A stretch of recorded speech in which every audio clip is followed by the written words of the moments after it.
Only Gil gives me hygienically clean, problem-free hair. Gil gets the job done, no half measures. Gil, it works.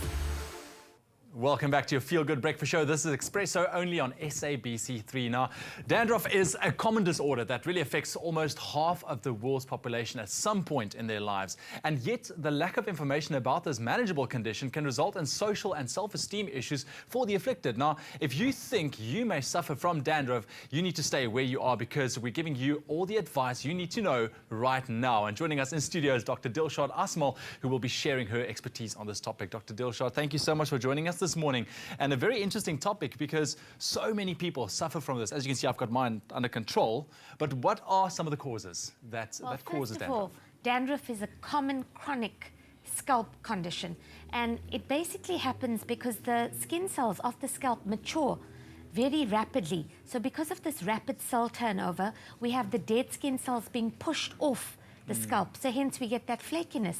Okay. Common conditions would be actually very simply a dry scalp. That's your number one cause. Sometimes you just get like the a dry oily skin. Yeah, just like the dry skin. You get an oily scalp, and that can be as a result of seborrheic dermatitis, which is a type of eczema. Again, if people don't wash their hair too often because of oil, sebum, dead skin cell buildup, they get the flaky scalp. Okay. An allergy to your hair products can also give you the scaly scalp. And there's a yeast-like fungus called Malassezia that is also a contributing factor. And also remember, don't exclude causes like psoriasis and eczema and think that you've just got a simple dandruff when you can have something more. And are some people more prone to dandruff than others? Yes, definitely. You find it more commonly in the early adulthood, right on to middle age. You find it more common in males. And researchers have found that this may be attributed to the male hormone, and also because males have larger oil-producing glands on their scalp. Right, and again, patients with oily hair.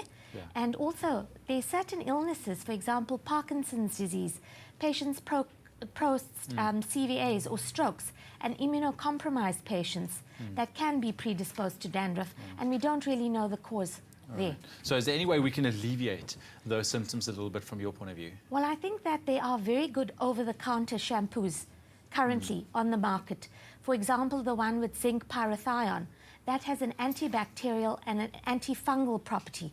So it targets the yeast-like fungus on the scalp, and so it downregulates that and aids dandruff. Then you have tar-based shampoos, salicylic acid-based shampoos, selenium-based shampoos, and ketoconazole. Right. So there is a wide So there's range. quite a number of things that you can do. Now, when it comes to anti-dandruff shampoos, we all know and recognize Gil, which is a reputable brand that has been in the hair care industry for 30 years. And we chatted to some of the experts about what makes their products so effective, and this is what they had to say.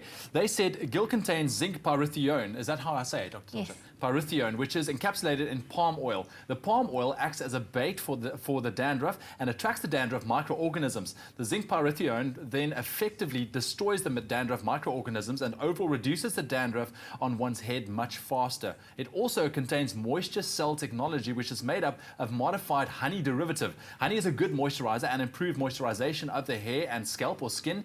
The additional elements attached to the honey sticks to the hair, keeping the moisture locked and does not wash off. And I had no idea that's exactly how it works in terms of getting rid of dandruff, but it really sounds like a very effective formula to me, and it's also clinically proven to work. So my next question would be on how often should you use a dandruff shampoo?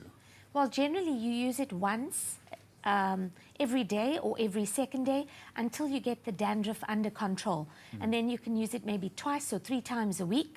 And if you use it faithfully and you find that your dandruff is still present, then see a doctor or a dermatologist, because then you could be having your seborrheic eczema or your psoriasis of the scalp.